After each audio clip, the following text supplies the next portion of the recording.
അടിയനോട് പൊറുക്കണം. അനേകം പരദേവതകൾ കുടിയിരിക്കുന്ന കാവിൽ ഈ എഴുന്നള്ളിയത് ആരാണെന്ന് മനസ്സിലായില്ല. രാമവർമ്മയുടെ ശരീരത്തിൽ കൂടിയിരിക്കുന്നത് ശങ്കരനാരായണൻ നമ്പിയാണ്. ഇപ്പൊ മനസ്സിലായോ? എന്റെ വല്യച്ഛ, ഞങ്ങളെ അനുഗ്രഹിക്കണേ. എന്താണാവോ ഈ വരവിന്റെ ഉദ്ദേശം? എന്റെ കുഞ്ഞുകുട്ടി പരാധീനങ്ങളെ എനിക്ക് കാണണമെന്ന് തോന്നി. ഉണ്ണികൾക്കെല്ലാം സുഖമാണോ എന്ന് അന്വേഷിക്കണമെന്ന് തോന്നി. ഇനി ആർക്കെങ്കിലും എന്തെങ്കിലും സംശയങ്ങൾ ഉണ്ടെങ്കിൽ ചോദിക്കാം. ഈ കോലോത്തിന്റെ ശാപം തീരാതെ തുടരുകയാണ്. വല്യച്ഛനെ അറിയാലോ, ബ്രഹ്മചര്യം തെറ്റിച്ചതിന്റെ പേരിൽ ഏറ്റവും അവസാനം മരണപ്പെട്ട പപ്പുത്തമ്പിയുടെയും കുമാരൻ തമ്പിയുടെയും കാര്യം എല്ലാം നമുക്കറിയാം. കർമ്മഫലമാണ്. ഉഗ്രരൂപിണിയായ ചുടലയക്ഷിയിൽ നിന്നും രക്ഷപ്പെടാൻ കടുത്ത ബ്രഹ്മചര്യവും മുറ തെറ്റിക്കാത്ത പൂജയും ശക്തനായ മന്ത്രവാദി മേപ്പാടന്റെ സ്തംഭന കർമ്മവും മാത്രമാണ് പ്രതിവിധി. പക്ഷേ ഇവിടെ അനുഷ്ഠാനങ്ങൾ തെറ്റിക്കാൻ പലരും ശ്രമിക്കുന്നുണ്ട്. മുറകൾക്കൊന്നും ഇതുവരെ ഒരു തെറ്റും വരുത്തിയിട്ടില്ല. മുറകൾ തെറ്റിച്ചത് ആരാണെന്ന് അങ്ങ് പറഞ്ഞാൽ അടിയൻ തക്ക ശിക്ഷ കൊടുത്ത് തെറ്റ് തിരുത്തിക്കോളാം. പറയാം. എവിടെ കൃഷ്ണൻ? കൈ കഴിക്കണം, ഒഴിച്ചേറിയ അതാ സൗകര്യം. കൃഷ്ണേട്ടാ, അത് ശരി, ഇവിടെ കള്ളുകൂടിയായിരുന്നല്ലേ? ഞാനിന്ന് പറഞ്ഞു കൊടുക്കാം. ഞാൻ കള്ളുടിക്കേ, ഇന്ന് മദ്യ നോയമ്പല്ലേ, അതിന്റെ വഴിപാടായി കഴിച്ചതാ. മദ്യ നോയുമ്പോ? ആ, ഏകാദശി നോയമ്പ്, അമാവാസി നോയമ്പ് എന്നൊക്കെ കേട്ടിട്ടില്ലേ? അതേപോലെ മദ്യ നോയമ്പ്. ഇന്ന് മദ്യം കഴിച്ച പിതൃക്കൊക്കെ മദ്യശാന്തി കിട്ടുവേ. എന്ത് നോയുമ്പായാലും ശരി, ദേ കാവിൽ അമ്മാന്റെ ദേഹത്ത് വെളിച്ചം കയറിയിരിക്കണോ? ചേട്ടനെ അന്വേഷിച്ചു. ഈശ്വര, ചതിച്ചോ? ദേ മുത്തശ്ശിയോടൊന്നും പറഞ്ഞേക്കല്ലോട്ടോ. എനിക്ക് പ്രീ ഡിഗ്രിക്ക് ക്ലാസ് ഉണ്ടാവോ വല്യമ്മാവ? വല്യമ്മാവനല്ല, വല്യച്ഛൻ. നല്ല മാർക്കുണ്ടെങ്കിൽ പിന്നെ മെഡിസിൻ സീറ്റ് കാശ് കൊടുത്ത് ബുക്ക് ചെയ്യണ്ടല്ലോ കരുതിയ. ഇവക്ക് നല്ല മാർക്ക് ഉണ്ടാവോ വല്യച്ഛ? ഉണ്ടാവില്ല എന്ന് മാത്രല്ല, തോൽക്കുകയും ചെയ്യും. ഇനി എല്ലാവരും ഒന്ന് അനുഗ്രഹം വാങ്ങിക്ക.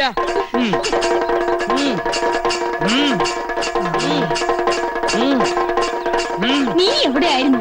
വല്യച്ഛൻ നിന്നെ അന്വേഷിക്കുകയായിരുന്നു. നിർത്ത. അനുഗ്രഹം വാങ്ങിക്കുക. എന്താ അകന്ന് നിൽക്കണേ?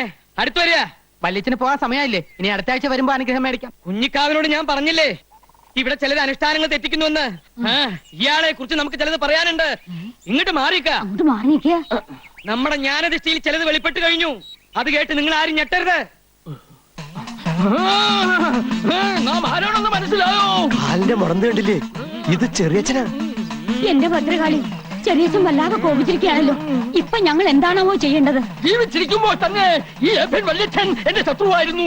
ഇപ്പൊ എന്റെ ആത്മാവ് കുടിയിരിക്കുന്ന എന്റെ കൃഷ്ണനെ തള്ളി പറഞ്ഞാൽ ഞാൻ സഹിക്കില്ല. ഈ വല്യച്ഛൻ ചെറിയച്ഛനോട് മരിച്ചതിന് ശേഷവും പക തിരിക്കുകയാണ്. എന്നോട് കളിച്ചാൽ എല്ലാത്തിനെയും ഞാൻ സംഹരിക്കും. ഈ വല്യച്ഛനോടൊപ്പം ആരാ സംഹരിക്കാൻ വരണേ? മുത്തശ്ശി, ഞാൻ എവിടെയാണ്?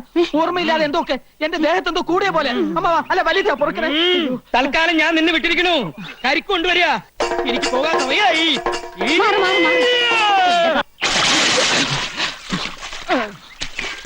എടാ, നിന്റെ ദേഹത്ത് ചെറിയച്ചൻ കേറി എന്ന് പറയുന്നതിൽ എനിക്ക് സ്വല്പം സംശയമുണ്ട്. അതെന്താ അമ്മാവ അങ്ങനെ പറയണേ? അതെ, വ്രതവും ശുദ്ധിയും ഒക്കെയുള്ള ദേഹത്തെ ഈ കോലൊത്ത കാരണവന്മാരെ പ്രവേശിക്കാറുള്ളൂ. നിനക്ക് ഈ ഇടയായിട്ട് സ്വല്പം ചുറ്റിക്കളിയൊക്കെ ഉണ്ടെന്ന് ഞാൻ അറിഞ്ഞിരിക്കണു. നല്ല കഥയായി. എനിക്ക് ജീവനിൽ പേടിയില്ലെന്നാണോ അമ്മാവൻ വിചാരിക്കണേ? അമ്മാവൻ വ്രതം ഒന്നും തെറ്റിക്കാണ്ടിരുന്നാ മതി. ദേ, അനുഗ്രഹം എന്നും പറഞ്ഞ അടിച്ചെളിക്കാരിക്ക് വരെ ചുംബനം കൊടുക്കുന്ന ഏർപ്പാടുണ്ടല്ലോ. എനിക്കത് അങ്ങോട്ട് രസിക്കില്ലട്ടോ. അത് ഞാനാ? വല്യച്ഛനല്ലേ? ഇക്കണക്കിന് ബ്രഹ്മചര്യം അങ്ങനെ ലംഘിച്ചിട്ട് അത് ഞാനാണോ വല്യച്ഛനല്ലേ എന്ന് പറഞ്ഞ് രക്ഷപ്പെട്ടാ പോരെ?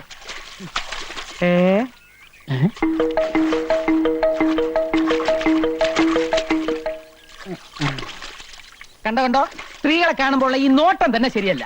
ഞാൻ ആരാണെന്ന് നോക്കിയതാ. അത് ഞാൻ നോക്കി പറഞ്ഞു തരാലോ. നമ്മുടെ അടിച്ചെളിക്കാരി മീനാക്ഷിയാ. യോ, നോക്കി നിന്ന് കൺട്രോളുകളാ ഞാനില്ല. ഞാൻ പോവാണേ. എനിക്ക് നല്ല കൺട്രോൾ ഉണ്ട്. നീ പോയിക്കോ. എനിക്ക് ഇത്തിരി നേരം കൂടെ കുളിക്കണം. മനഃശക്തി വേണടാ, മനഃശക്തി. ഓ, മനഃശക്തി. സ്വന്തമായിട്ട് ആനയെ വാങ്ങാനോ കഴിവില്ല. അപ്പൊ പിന്നെ ഉത്സവം കണ്ട് രസിക്കാലോ അല്ലേ? നീ എന്താ ആനാന്ന് പറഞ്ഞോ? അല്ല, അമ്മാവനെ കണ്ട ഒരു ആന ചന്തണ്ടെന്ന് പറഞ്ഞതാ. ഇതൊന്നും അല്ലടാ. ഒരു 10 വർഷത്തിന് ശേഷം നീ എന്നെ കണ്ടിട്ടുണ്ടോ? പിന്നെ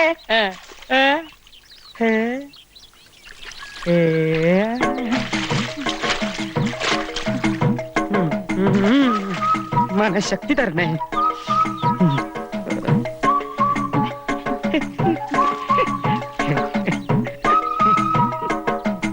ചിരിച്ചിട്ടൊന്നും കാര്യമില്ല. ബ്രഹ്മചാരിയായി പോയില്ലേ? ഇവളിത് എന്ത് ഭാവിച്ച? ഞാൻ അത്രക്കാരനൊന്നുമല്ല. ഭഗവതി, മനഃശക്തി തരാൻ മറന്നു പോവല്ലേ.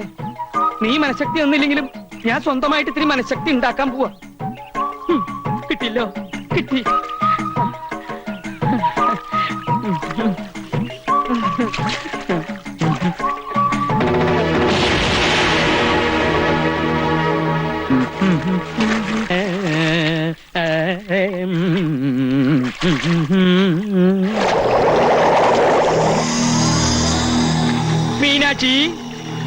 മീനാക്ഷി,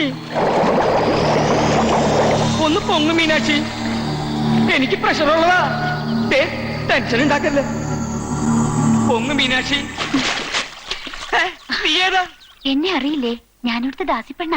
ദാസിപ്പെണ്ണോ? ആ, അപ്പൊ മീനാക്ഷിയല്ലേ അവിടെ കുളിച്ചോണ്ടിരുന്നത്? മീനാക്ഷി പോയല്ലോ. അതല്ലേ ഞാൻ തമ്പുരാന്റെ അടുത്തേക്ക് വന്നത്. ഇപ്പൊ ഇവിടെ ഞാനും തമ്പുരാനും മാത്രമേ ഉള്ളൂ. എനിക്ക് തമ്പുരാന് വലിയ ഇഷ്ടാ. നിന്നെ കണ്ട ഒരു ദാസിപ്പെണ്ണാണെന്ന് പറയില്ല. മംഗല്യ സൗഭാഗ്യം ഉണ്ടായിരുന്നെങ്കിൽ നിന്നെ ഞാൻ തമ്പുരാട്ടിയാക്കിയാലേ. എങ്കിൽ അതെന്റെ ഭാഗ്യ. ദേ, സന്ധ്യാസമയത്ത് ഇങ്ങനെ ഒറ്റയ്ക്കൊന്നും ഇറങ്ങി നടക്കരുത്. ഇവിടെ സർവത്ര കുഴപ്പങ്ങളാ. എനിക്ക് പേടിയൊന്നുമില്ല. പേടിക്കണം. ദുരാത്മാക്കള് പലതും അലഞ്ഞു നടക്കണ സ്ഥലാ ഇത്. മരണത്തെ പേടിച്ചേ പറ്റൂ. മരണത്തെ എനിക്ക് പേടിയില്ലല്ലോ. അതെന്താ? ഒത്തിരി വർഷങ്ങൾക്ക് മുൻപ് ഞാനിന്ന് മരിച്ചതാ. എന്താ പറഞ്ഞേ? തമ്പുരാൻ എന്ന് കുഞ്ഞാ, ഓർമ്മ കാണില്ല. എല്ലാവരും കൂടി ഒരിക്കൽ എന്നെ ജീവനോട് ചിതയിൽ വെച്ച് കൊന്നതാ.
എന്തു പറ്റിയ മാവ?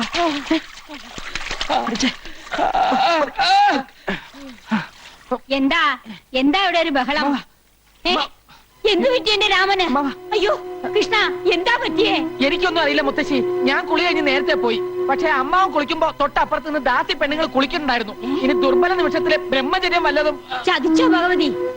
പണിക്കരെ, ഉടനെ മേപ്പാടുന്ന വരുത്തി